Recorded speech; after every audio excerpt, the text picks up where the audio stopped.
c'est cool. Ah là là. Quoi te dire? Il y a un jour férié, donc je vais en profiter. Ça fait un bon moment que je suis pas parti dans la verte pour expérimenter d'autres choses. Donc me voilà. Je vais essayer, je sais pas au niveau de la durée. J'étais parti sur 2 nuits en mode régime et ce que tu trouves dans la forêt. Ah, j'avais juste pris viande séchée et dalle indien, enfin de l'anticorail, hein, tout bête, pour vraiment avoir la base du repas avec 2-3 trucs pour le premier soir pour l'apéro. Mais après voilà, c'est principalement après des soupes et des cueillettes que je vais faire. Je pars sur le principe là de me faire ce que j'ai pas pu faire l'année dernière parce que j'ai dû travailler. Cet été-là, je fais le canoë de survie et non pas le kayak de survie qui avait coulé la dernière fois. Donc là, je vais faire canoë de Survivor avec le même principe qui avait été expliqué dans une vidéo de Jacob Carou et Carou. Enfin d'Antoine quoi. Et j'ai vraiment envie d'expérimenter ce truc là, donc là je pars vraiment sur une longueur vachement plus grande, un peu moins de 8 mètres, et là je suis sûr qu'avec mon poids et ma taille, ça va flotter bordel. Allez, maintenant je marche un tout petit peu et je vais à mon petit campement à côté de l'arbre couché et voilà, c'est tranquille. Et puis franchement putain ça fait du bien d'être là, ça fait du bien, ça me manque.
Donc pour cette sortie, donc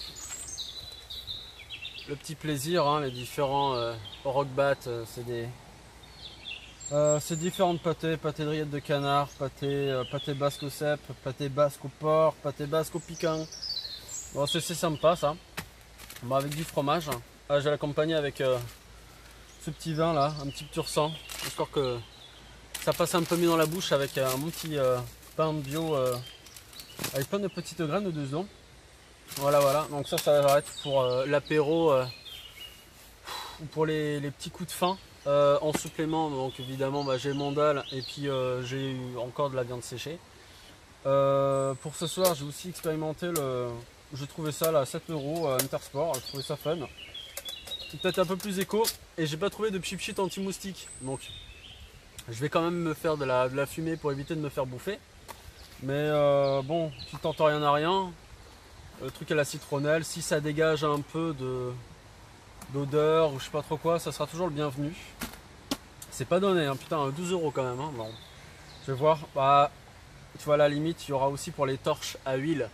Donc, pareil, hein, recycler des canettes de soda, tu le bourres un peu de papier ou de coton, tu mets ça dedans et tu le suspends un peu par une perche, et puis ça pourra faire aussi histoire de chandelle. Ça sera pour allumer le feu. Donc mon bois gras que j'ai chopé dans des chantiers pas loin de là où je fais ma formation. Pareil là, de la cire. Et ça c'est un bon petit bloc de bougies.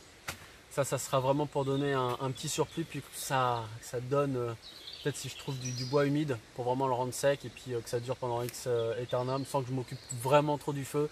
Et perso, j'ai pas du tout envie de m'occuper du feu sur cette sortie-là. Ce que je vais faire, voilà, donc ça sera pour principalement faire le canoë de survie. Donc pour ça, très simple, de la cordelette, donc c'est de la ficelle en 6 salles, je sais pas quoi. 2,8 mm de diamètre, donc j'ai pris le plus gros entre guillemets, 45 mètres de longueur, donc je pense que j'aurai largement assez.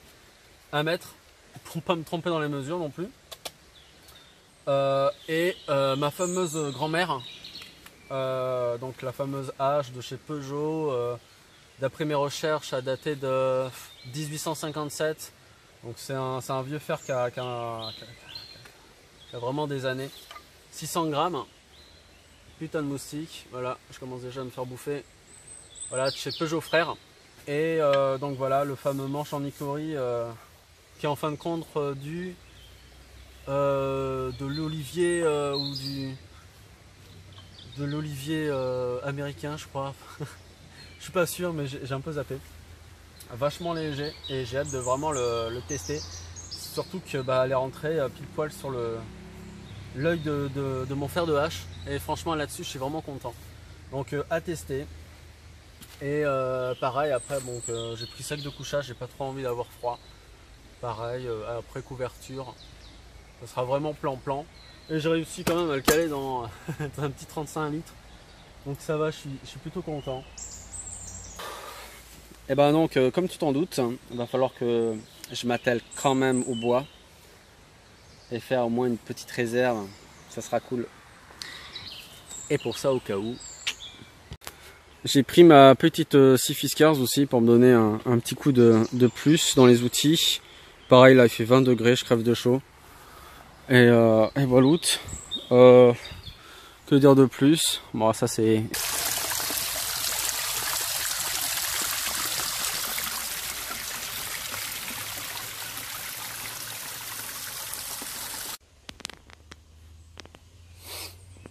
Voilà, je la porte comme ça. Et ça serait cool que j'ai les étuis en H super méga tip top, mais non, là je l'ai pas. Donc je l'accroche à la ceinture en mode classique. Et en fin de compte, ça fait très bien le taf du moment que tu le mets légèrement au niveau de ton bassin à l'arrière. Et puis hop, pour le transport. La petite pocha, moi. Allez, on va couper du bois.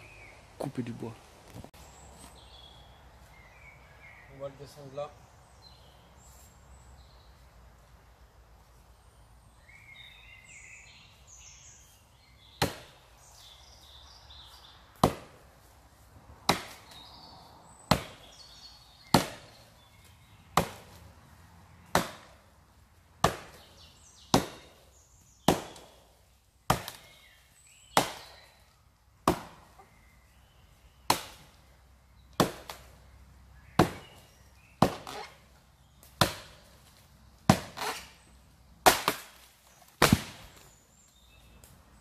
Oh Yaka. Putain, c'est un plaisir. Cette hache est magnifique. C'est impressionnant. Impressionnant.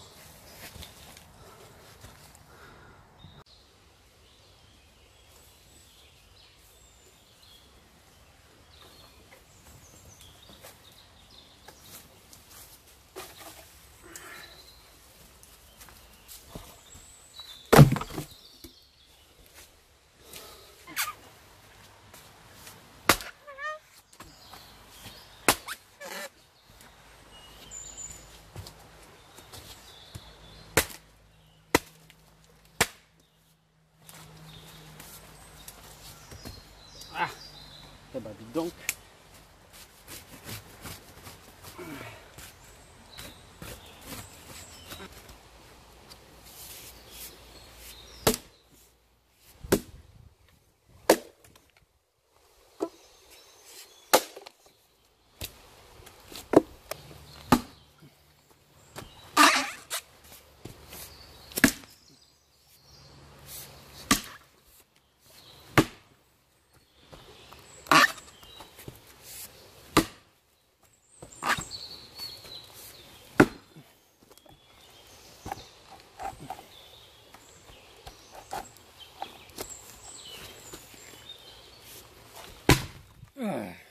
Pas mal.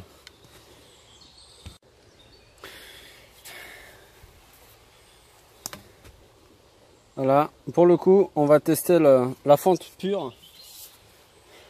On va voir ce que ça donne. Bon, là, je rentre. Bon, bah, rien de très surprenant. C'est une hache qui me plaît. Et comme on dit, quand grand-mère dit quelque chose, t'écoutes.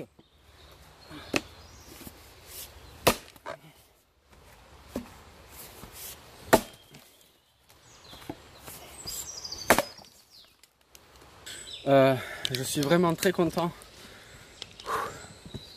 Et ben que ma hache fasse très bien l'affaire. Donc j'ai volontairement aussi préféré un fer léger. Sorry. Hop là, de 600. Le manche il doit être de 200 grammes. Je pense. J'ai pas pesé. Je suis j'ai envie de peser en fait. Et voilà, moi je suis dans la polyvalence et je préfère prendre quelque chose de léger et le plus polyvalent, plus rapide. Et c'est vrai qu'en maniabilité, enfin j'ai une espèce de tendinite au poignet, donc là en ce moment c'est moyen. Maniement d'une main, il faudrait que je m'entraîne, mais à deux mains, c'est plaisir quoi. Franchement, tu le sens pas passer, ça va. Et puis elle coupe quoi, elle coupe. Je suis content. Le bois en lui-même, il est un peu moisi, j'avoue. Peut-être que voilà. Il est pas moisi en fait, il s'est fait choper par un champi là. Ça se sent à l'odeur. D'ailleurs c'est peut-être pour ça que c'était un arbre mort sur pied. Hein. Bon, il y a ça. Après sur du dur.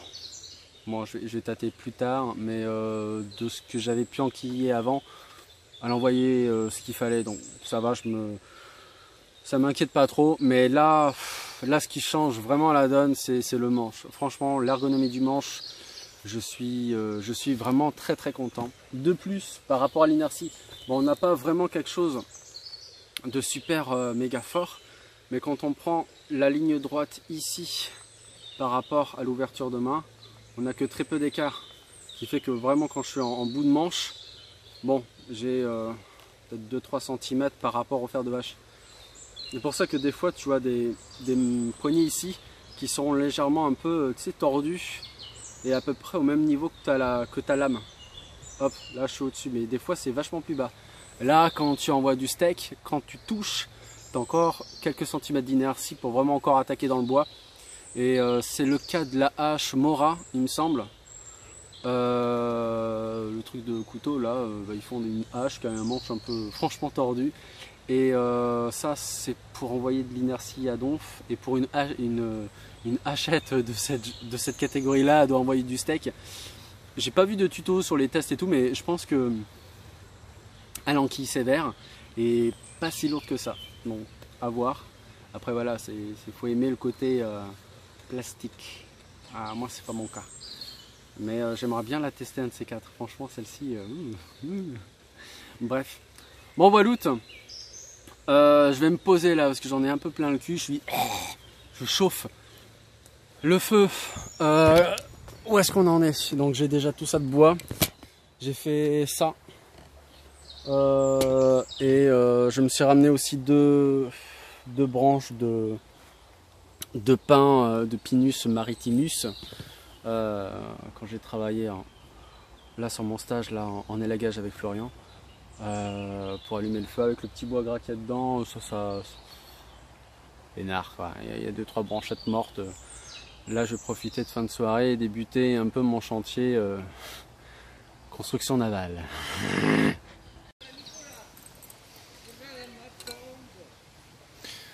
Voilà, alors ça c'est pour dire que le passage est un peu plus loin au niveau des...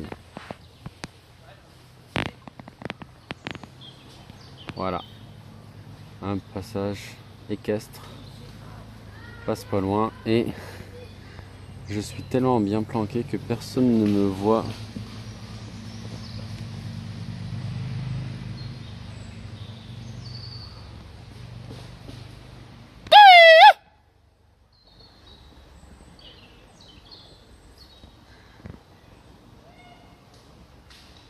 Mmh.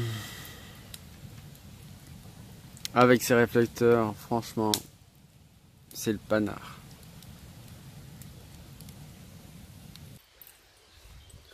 Youploulou, donc je suis vraiment désolé, j'ai plus beaucoup de batterie, juste 3%, c'est avec ça que je filme là, lundi matin.